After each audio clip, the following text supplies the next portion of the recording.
Hello, good morning बेटा।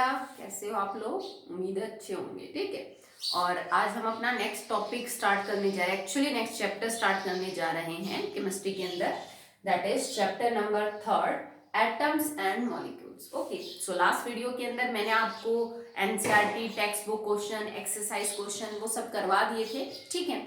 उसके बाद एनसीईआरटी एग्जाम्पलर क्वेश्चन थे 9 थे I think, MCQ type. Okay, तो वो मैंने आपको एज एन होमवर्क दिया था कल, क्योंकि वो चीज सेम ही है। हमने पूरा चैप्टर भी पढ़ लिया, फिर हमने 2-3 टाइप के क्वेश्चन डिस्कस कर लिए, solve problems, practice questions, NCERT textbook, NCERT exercise. So these questions are repeated. Okay, so इसलिए मैंने आपको कल होमवर्क के तौर पे दिया था कि 9 क्वेश्चन है, एमसीक्यू टाइप है, आप कर लेंगे। ओके, अगर किसी भी बच्चे को कोई क्वेश्चन समझ नहीं आया हो तो मेरे को बिल्कुल बताइएगा, मैं उसको करवा दूंगी दोबारा से। ठीक है। इसके बाद बचे हुए जितने भी क्वेश्चन है आपकी बुक में काफी हैं, very short answer type, short answer type, long answer type question, hots. ठीक है, तो वो सब करेंगे बेटा रिवीजन के टाइम पे। ठीक है, क्योंकि 4 चैप्टर हैं हमारे पास, 2 ऑलरेडी हम कर चुके हैं, 2 आपके पास बचते हैं, तो कई बार रिवीजन हो जाएगा। एटलीस्ट 3 टाइम्स आपका जरूर रिवीजन हो जाएगा इन 4 चैप्टर्स का।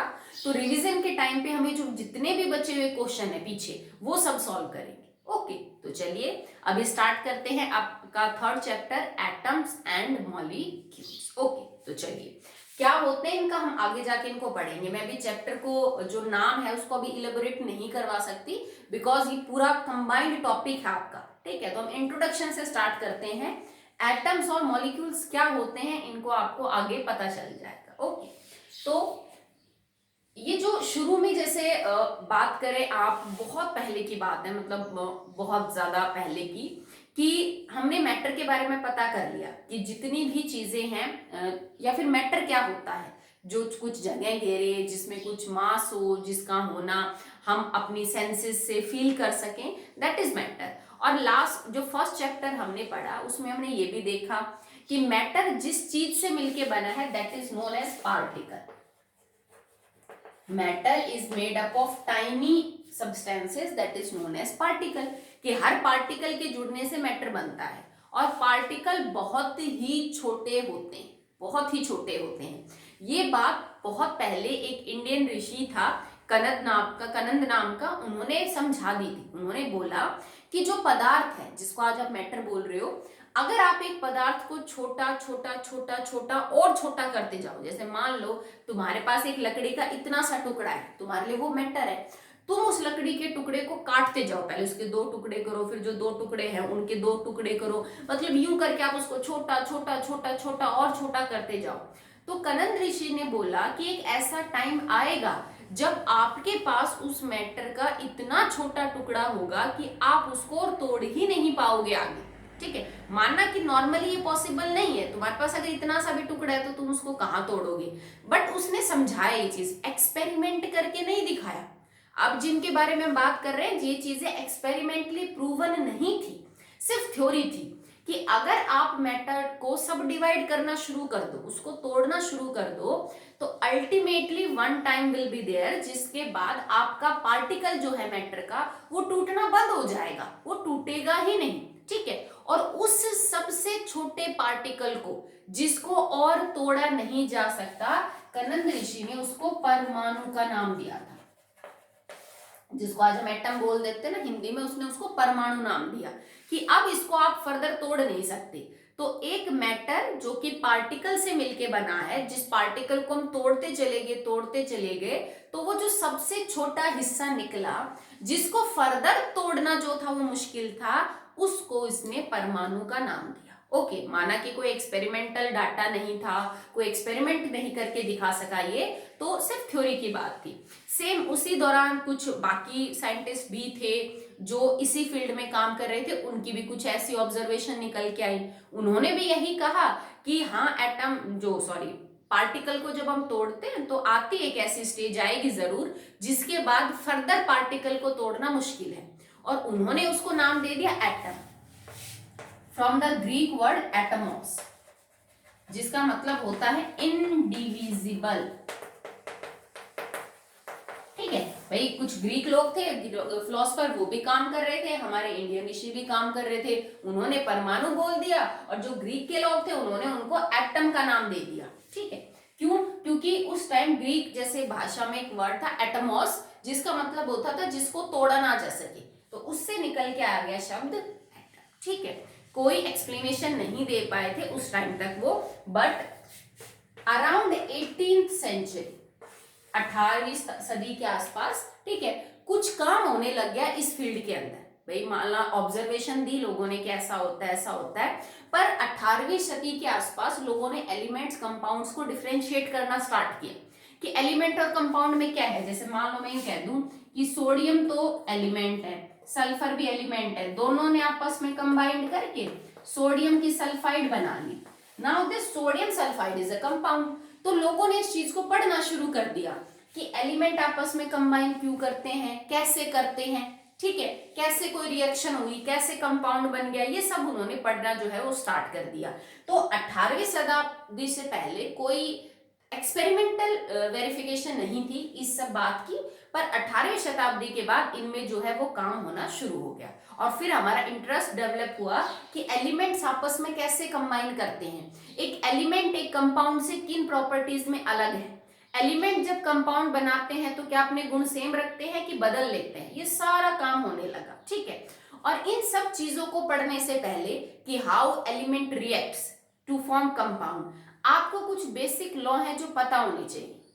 जैसे तुम एल्जेब्रा पढ़ना स्टार्ट करते हो तो एल्जेब्रा से पहले एल्जेब्रा के कुछ फॉर्मूले आपको पता होते हैं ना, तभी वो इक्वेशंस वगैरह सॉल्व करते हो आप, a प्लस बी का होल स्क्वायर क्या होगा, दिस एंड दैट, ठीक है। तो सेम यहाँ पे जब आप इक्वेशंस पढ़ोगे आप ये पता करोगे कि एलिमेंट कैसे रिएक्ट करके मॉलिक्यूल बनाते हैं, कैसे कंपाउंड बनाते हैं, तो आपको कुछ प्रिंसिपल, कुछ रूल है, कुछ लॉ है जो फॉलो करने पड़ेंगे, तब जाके आपको ये चीजें समझ में आएंगी। ओके, तो चलिए स्टार्ट करते हैं। So now the laws of chemical combination.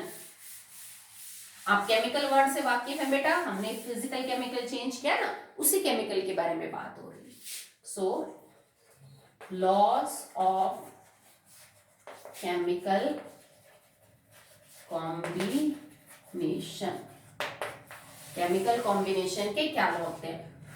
Chemical combination से मेरा ये मतलब है, ये देख लो बेटा, सिंपल सी बात है, किसी केमिकल चेंज, ठीक है, इसका मतलब अगर तुम्हारा कोई चेंज केमिकल है, उस केमिकल चेंज को रिप्रेजेंट करने के लिए कुछ लॉ होते हैं, या फिर उसको अच्छे से समझाने के लिए कुछ लॉ फॉलो किए जाते हैं। केमिकल कॉम्बिनेशन से यहां मेरा मतलब केमिकल चेंज से है। जैसे कि ए था वो बी में कन्वर्ट हो गया, भाई ए से बी बन गया, नई चीज बढ़ गई, ये केमिकल चेंज है। अब ए से जब बी बना तो कौन कौन सी चीजें हैं जो बदली, कौन सी चीजें हैं जो वैसे ही रह गई, और ए से बी बनने के दौरान जो कंडीशन है वो कौन कौन सी काम में ली गई, उन्हीं के अकॉर्डिंग हम कुछ लॉ पढ़ेंगे। समझ आया बेटा? चलिए, तो वैसे तो लॉ होते हैं टोटल 4, पर अभी 9th में तुम 2 ही पढ़ोगे, that are very simple. Okay, तो 4 लॉ कौन कौन से होते हैं। पहला लॉ होता है law of conservation of mass, ठीक है, जो हमें पढ़ना है। सेकंड है लॉ ऑफ कांस्टेंट प्रोपोर्शन, जो भी हमें पढ़ना है। जो 3rd और 4th में सिर्फ उनका नाम बता देती हूँ, बिकॉज आपको हायर क्लासेस में कंटिन्यू करने ही हैं। All chemical changes follows these 4 laws. Okay, so law of multiple proportion,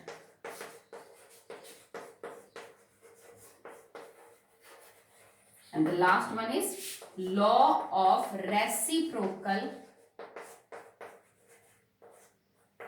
proportion.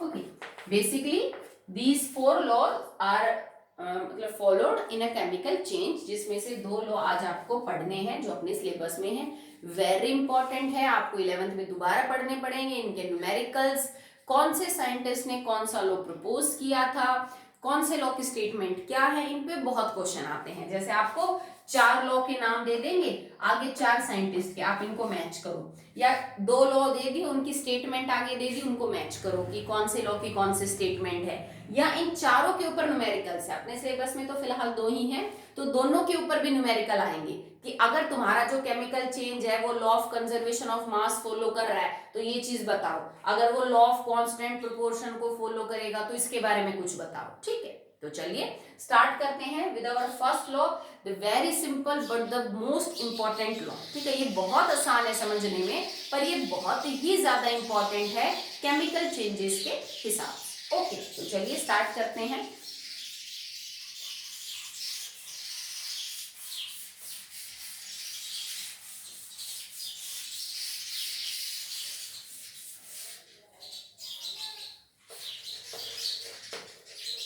Law of conservation of mass. Conservation का मतलब होता है किसी चीज को संभाल के रखना, संरक्षित करके रखना, प्रिजर्व करके रखना। ठीक है, तो वहीं से निकल के आया है कि प्रिजर्व क्या रहेगा बेटा, मास प्रिजर्व रहेगा।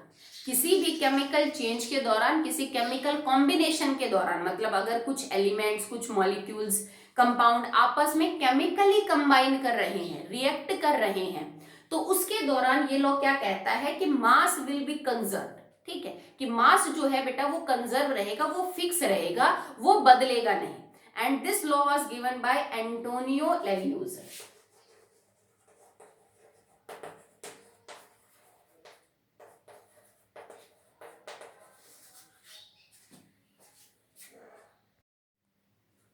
Okay, so this law was proposed by Antonio Lavoisier in 1774 और ये बहुत इंपॉर्टेंट, ये जो साइंटिस्ट है ये बहुत ही इंपॉर्टेंट है, is actually known as the father of chemistry. जैसे साइंस की ना 3 ब्रांच होती है बेटा, अभी तो जैसे 8th तक तुमने साइंस पढ़ी, उसी में तुम सब पढ़ रहे थे केमिस्ट्री, बायो एंड फिजिक्स। आगे जाके साइंस की ना 3 ब्रांच हो रही है 10th 11th 12th के अंदर। वन इज बायो, बायोलॉजी, फिर उसके बाद हम केमिस्ट्री पढ़ते हैं, एंड फिर हम फिजिक्स पढ़ते हैं। ओके, आगे जाके तो इनके भी फर्दर पार्ट्स हो जाएंगे, बायो के जूलॉजी, बॉटनी हो जाते हैं, फिजिक्स के भी होते हैं, केमिस्ट्री के इनऑर्गेनिक, ऑर्गेनिक, फिजिकल हो जाते हैं, तो वो सब डिवाइड होती चली जाएंगी। पर साइंस की जो ब्रांच है ना, that is known as chemistry, that deals with chemicals, इसके फादर हैं ये वाले scientist, that is Antonio Lavoisier. बहुत बड़ा कंट्रीब्यूशन है इस साइंटिस्ट का। फादर हम किसी भी सब्जेक्ट के उस पर्सन को बोलते हैं जिसने उस पर्टिकुलर फील्ड में बहुत ज्यादा काम किया हो। ठीक है, चलिए, तो ये लॉ इन्होंने दिया था 1774 में, काफी पहले की बात है। और ये कहता क्या है, this law states that in a chemical change mass will never change. Okay, so mass never change, it remain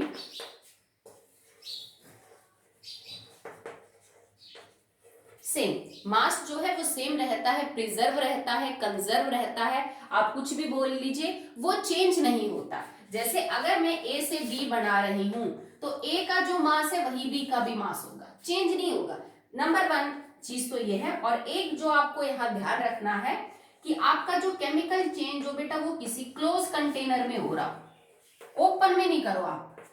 open और क्लोज का यहाँ क्या फर्क पड़ जाएगा, जैसे मान लो आप खुले में कोई केमिकल चेंज करवा रहे हो, तो हो सकता है कि तुम्हारा 1 या 2 रिएक्टेंट प्रोडक्ट गैस हो, तो गैस निकल जाएगी बाहर, आपको पता ही नहीं चलेगा, फिर आपका मास बराबर बराबर नहीं होगा। ठीक है, रिएक्टेंट और प्रोडक्ट हमने कुछ टर्म यूज किए हैं, तो मैं एक बार समझा देती हूँ क्या होता है। जैसे मैं यूं कह दूं कि ए बी में कन्वर्ट हो गया, तो ये जो एरो है ना, एरो के जो लेफ्ट हैंड साइड में चीज है इनको हम रिएक्टेंट बोलते हैं, रिएक्टेंट। अगर एक है तो रिएक्टेंट, 2 होते तो रिएक्टेंट्स, 2 4 5 कुछ भी हो सकते थे। एरो के राइट साइड में जो चीज है उनको हम बोलते हैं प्रोडक्ट्स। ठीक है, ये भी एक से ज्यादा हो सकते हैं, मतलब पहले जो चीज थी रिएक्टेंट, उसके बाद जो बन गया that is known as product. Okay, ठीक है, तो ये क्या कह रहा है कि जब आप कोई ऐसा केमिकल चेंज करवाओ जिसमें कोई रिएक्टेंट किसी प्रोडक्ट में कन्वर्ट हो रहा हो, तो बंद डब्बे में करवाओ, बंद बर्तन में करवाओ। क्योंकि मान लो अगर इनमें से कोई भी गैस हुई और तुमने ढक्कन बंद नहीं कर रखा कंटेनर का, तो वो जो गैस है that will release.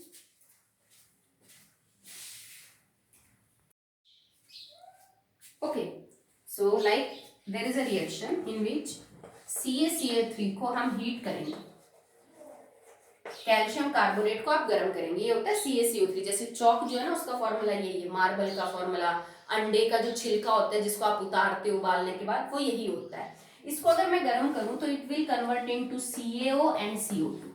Carbon dioxide gas है, कैल्शियम ऑक्साइड एक सॉलिड है और कैल्शियम कार्बोनेट भी एक सॉलिड है। मतलब मैंने एक सॉलिड चीज CaCO3 को गर्म किया, ठीक है, और मान लो मैंने कंटेनर को बंद नहीं रखा तो CaCO बन गया, वो तो सॉलिड है, पर ये गैस तो है ना, ये तो गैस है, तो ये थोड़ी ना रुकेगी। अगर आप ढक्कन बंद नहीं कर रहे तो गैस बनते ये तो एनवायरमेंट में चली जाएगी। तो तुम बताओ कि इनका जो मास है बेटा वो कैसे सेम रह सकता है। रिएक्टेंट का जो मास है वो प्रोडक्ट के मास के बिल्कुल भी बराबर नहीं मिलेगा। क्यों? क्योंकि तुम्हारा एक प्रोडक्ट तो बाहर चला गया, तुम मास तो सिर्फ CO का ही मेजर कर पाओगे ना, ठीक है। तो ये हो सकता है कि रिएक्टेंट या प्रोडक्ट में गैस हो, या रिएक्टेंट और प्रोडक्ट सारे गैस भी हो सकते हैं, जैसे कि sulphur dioxide gas react with oxygen gas to form sulphur trioxide gas. अब तुम गैस की रिएक्शन करवा रहे हो, गैस ही प्रोडक्ट है और तुमने बर्तन ही बंद नहीं कर रखा, तो फिर तो ऑब्वियस सी बात है बेटा मास सेम नहीं रहेगा। तो जब भी आप इसके अकॉर्डिंग कुछ एक्सप्लेनेशन चाहते हो, वेरिफिकेशन चाहते हो इस लॉ की, तो आप क्लोज कंटेनर के अंदर चीज परफॉर्म करिए, क्योंकि लिक्विड और सॉलिड तो कंटेनर से बाहर जाएगा नहीं, चाहे ढक्कन बंद करो ना करो। पर अगर गैस बन गई ना, या फिर जैसे तुम्हें क्या पता प्रोडक्ट क्या बनेगा, may be in the form of gas बाहर निकले, तो वो फिर एस्केप हो सकती है, हम उस सिचुएशन को नहीं चाहते, ठीक है। तो कह रहा है कि अगर कंटेनर क्लोज हो तो तुमने जितने भी रिएक्टेंट लियो, कम से कम रिएक्टेंट एक हो सकता है, कम से कम प्रोडक्ट एक हो सकता है, ज्यादा से ज्यादा तो कितने भी हो सकते हैं, तो सारे रिएक्टेंट्स का टोटल मास जोड़ लो और सारे प्रोडक्ट्स का जो टोटल मास है वो जोड़ लो। इन दोनों का आंसर हमेशा अप्रोक्सीमेटली सेम होगा। अप्रोक्सीमेटली मैं सेम क्यों बता रही हूँ, जैसे मान लो तुम्हारे रिएक्टेंट का वजन है 100 ग्राम और तुम्हारे प्रोडक्ट का वजन आ गया 99.7 ग्राम, तो बेटा वो दोनों बराबर ही है, क्योंकि इतना तो एक्सपेरिमेंटल एरर हो जाता है मेजर करने में, तुम्हारे तराजू में, तुम्हारे मेजर करने की टेक्निक में थोड़ा बहुत एरर आ सकता है। एग्जैक्टली 100 ग्राम आए जरूरी नहीं है, हो सकता है 100.1 ग्राम आ जाए, तो हम यही बोलेंगे कि भाई सेम है, इतना थोड़ा बहुत एरर तो चल जाता है, ठीक है। तो लॉ क्या कहता है कि किसी भी केमिकल चेंज के अंदर टोटल रिएक्टेंट का मास टोटल प्रोडक्ट के मास के बराबर होगा। जैसे मान लो मेरे पास एक रिएक्शन है, A प्लस बी प्लस सी की रिएक्शन करवा के मैं D बना रही हूँ, यहाँ पे मेरे रिएक्टेंट 3 है, प्रोडक्ट 1 है, तो तीनों रिएक्टेंट का मास जोड़ लो, उसका अकेले का वजन होगा D के बराबर। ओके, मान लो सिचुएशन कुछ ये है कि C कन्वर्ट हो रहा है A प्लस बी प्लस सी में, सॉरी D में लगा लो, कुछ भी लगा लो आपकी मर्जी है। यहाँ रिएक्टेंट 1 है, प्रोडक्ट 3 है, ठीक है, तो भी इस टोटल का मास इन तीनों के टोटल के बराबर होगा। जैसे मान लो A प्लस बी कन्वर्ट हो रहा है C प्लस D में, तो इन दोनों के मास का जोड़ इन दोनों के मास के बराबर होगा, ये बोला था उसने। या इसी स्टेटमेंट को यूं भी तो बोल सकती हूँ ना मैं कि मास can neither be created nor be destroyed, same चीज है ना बेटा। अगर मैं यूं कह दूं कि ना तो मैं वजन को बना सकती हूँ ना मैं वजन को मिटा सकती हूँ, तो उसका मतलब भी यही हो जाएगा भाई, फिर तो उसको सेम ही रहना है। तो ये लॉ इस तरह भी बोला जा सकता है, मास can neither be created nor be destroyed, ना आप उसको बना सकते हो ना आप उसको मिटा सकते हो। जैसे मान लो A का वजन था 50 ग्राम और इसने B के साथ रिएक्ट किया, उसका वजन था 20 ग्राम, टोटल वजन हो गया दोनों का 70 ग्राम। इनको रिएक्ट करके मैंने D बना दिया, ठीक है। तो D का मान लो अगर मैं 80 ग्राम कर दूं, तो भाई 80 तो इग्नोर नहीं कर सकते, 80 में और 70 में तो बहुत फर्क है, इसका मतलब तो मतलब ये नहीं कि एक्सपेरिमेंटल एरर नहीं है, तुम्हारा तो रिजल्ट ही अलग है। या फिर हो सकता है कि D का आ जाए 50 ग्राम, तो भी बहुत फर्क है भाई, 70 से 80 होना, 70 से 50 होना, रिजल्ट अलग है, एक्सपेरिमेंटल एरर नहीं है। इसका क्या मतलब हुआ, अगर सिचुएशन ये है तो भाई 50 प्लस 20 70 होना था, तुमने 80 बनाया, तुमने 10 ग्राम फालतू कहां से लेके आए तुम। अगर तुम जिन चीजों को आपस में मिक्स कर रहे हो उनका टोटल वजन 70 ग्राम है, तो आगे भी तो 70 ही आना चाहिए ना, तुम्हारा 80 कैसे आ गया भाई। घर में जैसे हम नया घर बनाते हैं तो वो जो मिस्त्री है वो मसाला तैयार करता है ना, बजरी सीमेंट रेत पानी वगैरह सब मिक्स करता है। अगर वो एक परात बजरी, एक परात सीमेंट और मान लीजिए आधा बाल्टी पानी डाल रहा है, तो वो जो मसाला मिलेगा उन सबका वजन उनके बराबर ही होगा। तुम ये कह दो हमने मिलाया तो जो अमाउंट है वो था 25 किलो और ये मसाला बन के तैयार हो गया 40 किलो, तो how is it possible? Extra वजन आया कहां से? तो अगर 70 से 80 हो रहा है, इसका मतलब तुमने 10 ग्राम वजन बढ़ा लिया। That is not possible. अब वजन कैसे क्रिएट कर सकते हो? मास को क्रिएट नहीं किया जा सकता है। या मैं यूं कहूं कि बेटा 50 और 20 70 होने थे, पर मेरा तो टोटल मास 50 ही आ रहा है, कि मैंने यूं समझ लीजिए कि टोटल जो बजरी, रेत, सीमेंट सब मिक्स किया, उनका वजन आना था 70 केजी और मैंने मेजर किया तो 50 केजी आ रहा है। तो मतलब 20 किलोग्राम वजन कम कैसे हो गया? तो मैंने क्या वजन को घटा दिया या फिर मैंने वजन को डिस्ट्रॉय कर दिया? Not possible. हम वजन को डिस्ट्रॉय नहीं कर सकते हैं। आज आपका जो बॉडी वेट है वो रहेगा, ठीक है। यू नहीं है कि आप वेट लॉस कर सकते हो, फैट बर्न होगा। ये नहीं कि आज ही आपका वजन एकदम हाथों हाथ घट जाएगा या फिर आपको डिस्ट्रॉय कर दिया, ऐसा कुछ नहीं है। आपका एग्जाम्पल नहीं लेते हैं, कुछ और एग्जाम्पल लेते हैं। जैसे मान लो कि तुम्हारे पास एक गुड़िया है और उसका कुछ वेट है। अब प्लास्टिक की गुड़िया के यूजुअली हाथ, पैर और जो सर है वो अलग अलग हो जाता है ना, दैट्स वाई मैंने आपका एग्जाम्पल नहीं लिया, ठीक है। तो मान लीजिए जैसे उसका टोटल जो वजन है गुड़िया का वो 250 ग्राम है, 250 ग्राम है। अब आप उसके हाथ, पैर, मुंह सब अलग कर दो, उसकी ड्रेस वगैरह अलग करो और उन सब का वजन जोड़ो, तो ऑब्वियस सी बात है वो 250 के बराबर ही आएगा। क्योंकि 250 से ज्यादा आ जाएगा तो भाई एक्स्ट्रा वजन कहां से आया? इसके सारे बॉडी पार्ट्स को तो मैंने जोड़ दिया। कम आएगा तो भाई कम कैसे हो गया जब सारे बॉडी पार्ट्स जोड़ रखे हैं? तो मतलब ना तो वजन को बढ़ाया जा सकता है, ना वजन को मिटाया जा सकता है। तो ऑब्वियस सी बात है कि वजन को सेम रहना है बेटा, ठीक है। तो जितने भी रिएक्टेंट है उनका मास हमेशा प्रोडक्ट के मास के बराबर ही मिलेगा। अप्रोक्स हो सकता है, 1-2 पॉइंट इधर उधर हो सकता है, वो थोड़ा एक्सपेरिमेंट एरर हो सकते हैं, नो प्रॉब्लम, ठीक है। पर वेरिएशन यूं नहीं मिलेगा 80, 50, 100 हो गया, ऐसा एरर आपको देखने को नहीं मिलेगा, ठीक है।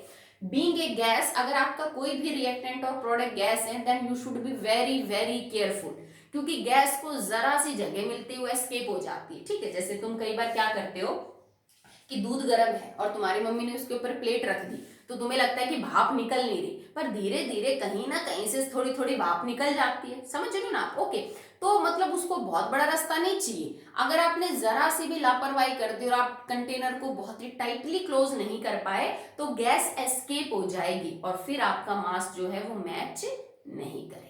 बात समझ आई आपको? ठीक है। तो आज हमने पढ़ा है what is law of conservation of mass. खाली मैंने आपको उसको बेसिक उसका समझाया है। अभी एक्सपेरिमेंटल वेरिफिकेशन की कोई एक्सपेरिमेंट करके दिखाओ ये सही होता है कि नहीं, ऐसे कैसे मान ले कि लॉ सही है। फिर उसके बाद हम बात करेंगे इसके न्यूमेरिकल्स की, कुछ प्रूफ करके दिखाएंगे लैब में प्रैक्टिकल एक्सपेरिमेंट की हाँ ये लॉ फॉलो होता है, फिर इसके न्यूमेरिकल करेंगे, ठीक है।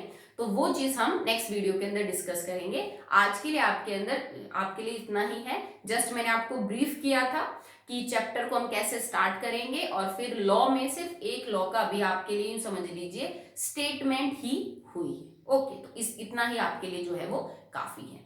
एक काम आप अभी एक्चुअली में कर लीजिएगा, क्योंकि इस चैप्टर में ना बेटा रिएक्शंस यूज होंगे। ओके, तो रिएक्शंस में एलिमेंट यूज होंगे, तो आप कुछ एलिमेंट्स के नाम सिंबल याद करने लग जाओ अभी से, ताकि मेरे लिए भी इजी हो और आपके लिए भी। सेकेंड चैप्टर में आप ये पढ़ चुके हो कि एलिमेंट्स क्या होते हैं, पढ़ चुके हो ना। तो अभी तक लगभग 118 एलिमेंट्स खोजे गए हैं और हर एलिमेंट का एक नाम, एक सिंबल, उसका वजन, उसकी सारी प्रॉपर्टीज होती हैं। जैसे तुम हो भाई, तुम्हारा अपना नाम है, तुम्हारी क्लास है, तुम्हारे फादर्स नेम है, तुम्हारा विलेज है, तुम्हारे कैरेक्टर है, तुम्हारा बिहेवियर है। तो ऐसे एलिमेंट्स की भी इंफॉर्मेशन होती है जो आपको याद करनी पड़ेगी, ठीक है। कि पहला एटॉमिक नंबर के हिसाब से एलिमेंट्स याद करो कि पहले नंबर पे कौन है, दूसरे पे कौन, तीसरे पे, उनका सिंबल क्या है। तो हम ज्यादा नहीं 5-5 7-7 याद करेंगे, ताकि आगे जब रिएक्शंस में वो एलिमेंट यूज हो तो आप उनसे फेमिलियर हो जाओ कि हाँ ये तो हमने पढ़े हैं। ओके, सो एटॉमिक नंबर होता है एटम का नंबर। ये क्या होता है, कैसे निकाला जाता है, हम इसी अगले चैप्टर में पढ़ लेंगे। तो एटॉमिक नंबर एक किस एलिमेंट का है, 2, 3, 4 और 5। आज के लिए इतना है। Okay, so that is of hydrogen, नाम सुना है ना, सिंबल होता है H। सेकेंड नंबर है बेटा हीलियम का, ये भी एक गैस होती है और ये भी एक गैस ही है। इसका सिंबल है H, बड़ा E छोटा। सिंबल में पहला लेटर हमेशा बड़ा आएगा, दूसरा अल्फाबेट हमेशा छोटा आएगा। थर्ड इज ऑफ लिथियम, ये एक मेटल है, एल बड़ा आई छोटा, ठीक है। नेक्स्ट है 4 के ऊपर बेरिलियम, बी बड़ा ई छोटा। 5 के ऊपर है boron, BORON, that is capital B.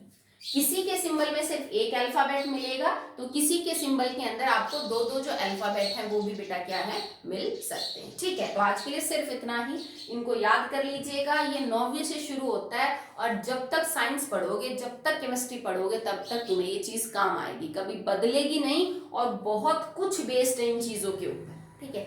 Elements, atomic number, मास, इनके ऊपर केमिस्ट्री की पूरी एक ब्रांच जो है वो मतलब बेस्ड है, तो वेरी वेरी इंपॉर्टेंट, बहुत ज्यादा, ठीक है। तो आप ये याद कर लीजिएगा। फिर अगले 5 जो है वो हम अगले लेक्चर में यूं 4-4, 5-5 रोज करते रहेंगे, तो तुम्हें भी आसानी हो जाएगी, और जब ये एकदम से टॉपिक निकल के आएगा तो आपको बड़ी जल्दी समझ आ जाएगा, ठीक है बेटा। That's all for the day.